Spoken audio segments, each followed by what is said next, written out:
Hello again, it's Noob, and here we have an Assa Abloy Litto.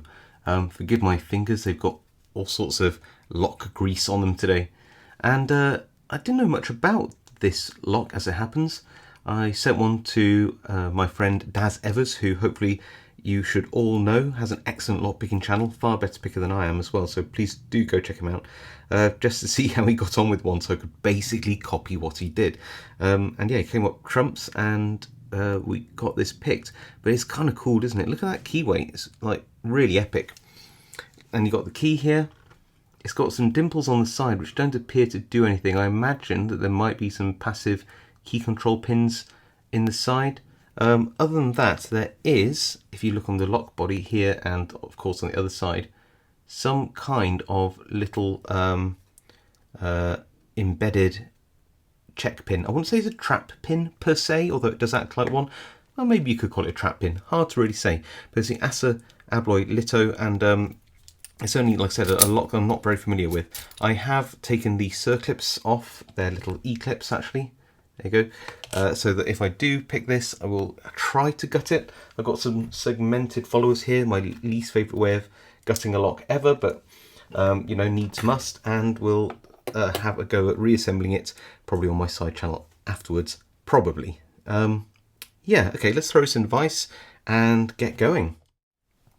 So we're in the vise, and here is that lovely key, classic sort of Assa Abloy bitting on this. I don't know what the MP75 is, maybe it's this really thick key blank, I don't know. Just very nice looking key.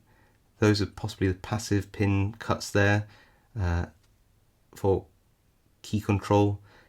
Some really nice highs and lows here. I think that's possibly max and that's max as well on this key system. And you've got yeah, some very high cuts on pins 1 and 2, low cut through protecting high cuts on 4, and then a low cut on 5.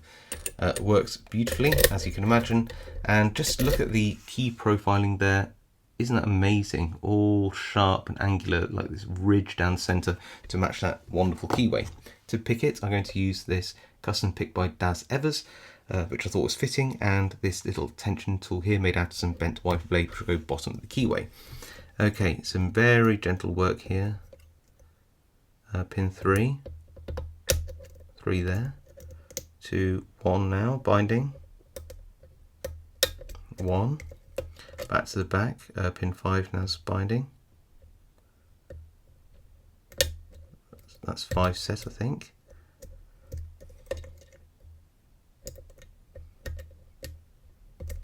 2, 3, 2's binding now,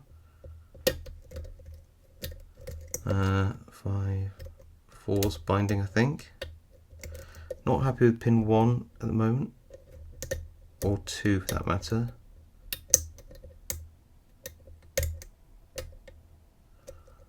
Should be okay. I'll just give it a little wiggle just in case I've overset something. That was 4. I think we might be done.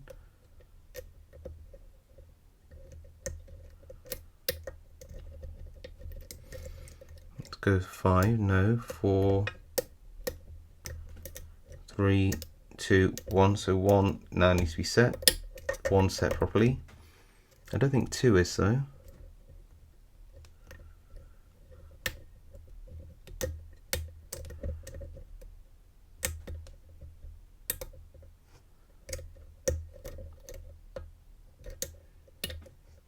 Okay. I've then got 2 now.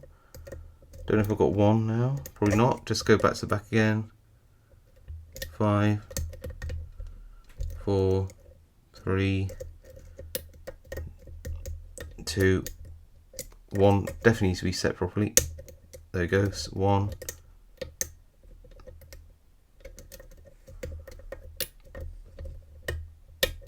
That's 1 properly. 2, 3. 2 needs to be set properly now. 2, okay, good. 5, 4, 3, 2, and 1. Okay, I think we might. 2, 3, 4, 5. I think we might have picked it. Just need to find that check pin now.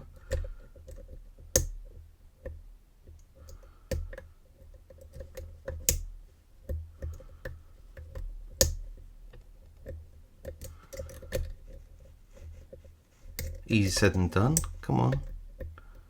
There, got it. And we have got that open. Very, very cool indeed. Now, that check pin was coming in at an angle in that keyway, but now it's lining up with about that position. So as we turn it, it should stop there. So it's now fired into the keyway, but we can get around that way, inserting the pick this way around and just pushing up against it. Maybe I'll just put a little wee bit of tension on it like that and try again. There we go. And then we'll get round this way. And again, we can hit those pins and it'll go all the way back round to locked. Right, perfect. Now, we've got to try and gut this, and I am dreading this. Okay, sorry for the cutaway there. I tried to gut this and then use my segmented followers. So I put the keys in, took the cam out and all the rest of it. But look, these are probably a 0.2 of a millimeter. Probably 0.2 of a millimeter too thick to get in here.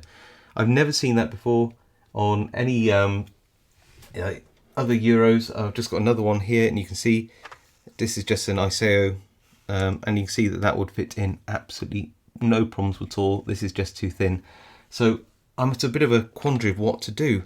I don't know what mechanism this little pin here is under. But if it's sprung and I put a front follower in, I pull the core out, then what's likely to happen is that can come out. Now I might just try and do it anyway, but it means I have to repick this and just try and insert a front follower and see what happens. I'm a bit nervous about it, but I guess that's our only way of doing it. Okay, 3. Nothing on 1, 5, 1 now.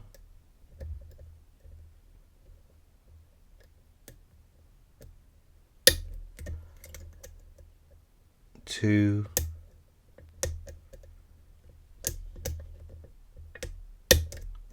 2, 5, 4, 1 again. Check 2, 5, 4, 3, 2, 1. Okay, let's go back through then. Try and find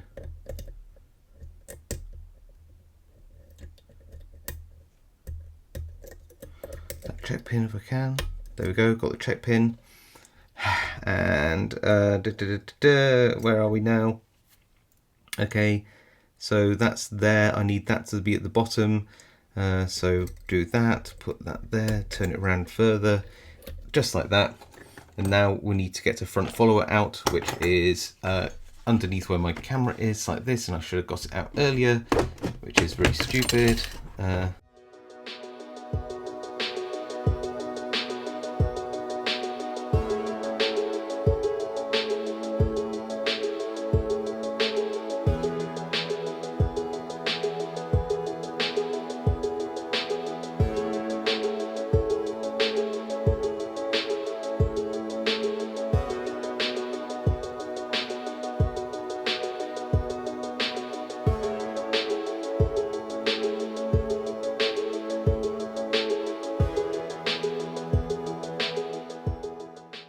There we go.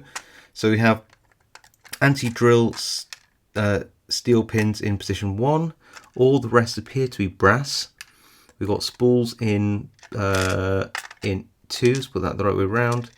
We have a tapered pin, I think. No, standard pin, I think, or could be tapered in position 3. We've got some master wafers, and we have a standard in position, a spool in 4 and a standard in 5.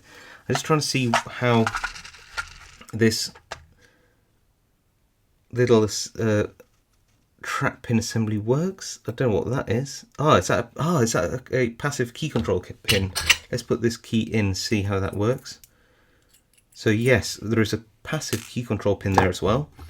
So that was in position 1, like that, and the aim with that would be that it's part of a key control system, so you could only put little T-pin. get it all the way around. That's this way around. So that goes in there like that. If you don't have the key lined up, that'll poke out at the top slightly, and that'll dig into some holes in the side of the lock. So make sure you've got a key which has a cut at the right place. So that's the passive key control pin there. Then we have nothing else going on, I don't think. So when that turns round in the lock like that, that little side pin here must go into one of, just trying to look down here. So that's that way like that. And I was picking it that way. So as that turns, oh, okay, so it goes into one of these little holes here. So these little, which is position 3, so this sort of goes into one of those positions and then has a little cap on it. I don't fully understand. I need to experiment with that before I put it back together. But so we have a little cap on here somewhere. Maybe there was a spring that came out. That could be it. Maybe there's a little spring that came out somewhere. I need to check, see if I lost the spring. Oh, I found it. Look, a little spring. So there is a little spring and a little cap. So that little spring goes in there. Yep. So it goes little spring in that cap, and then there's a little T-pin which goes into that position there. So I'll show you that as well. Let me just bring that up for you. Ooh. So there you go. Look, you got a little. It's almost like a standard driver pin, little spring, and we have these and a little T-pin there, which is very similar to the passive key control pin actually, although that has a little bobble on its head. Whew. Right, well that was a massive pain. Now I've got to reassemble it. Alright, wish me luck. Thank you all for watching. I really appreciate you sticking with that video. A bit messy, but certainly showed that we can pick it faster the second time. Really fun lock. Would definitely recommend any lock picker to grab one of these. Certainly a lot more fun than you might first expect when you see it. I'm going to try to put this together and keep it on camera because I think we'd all learn something from it.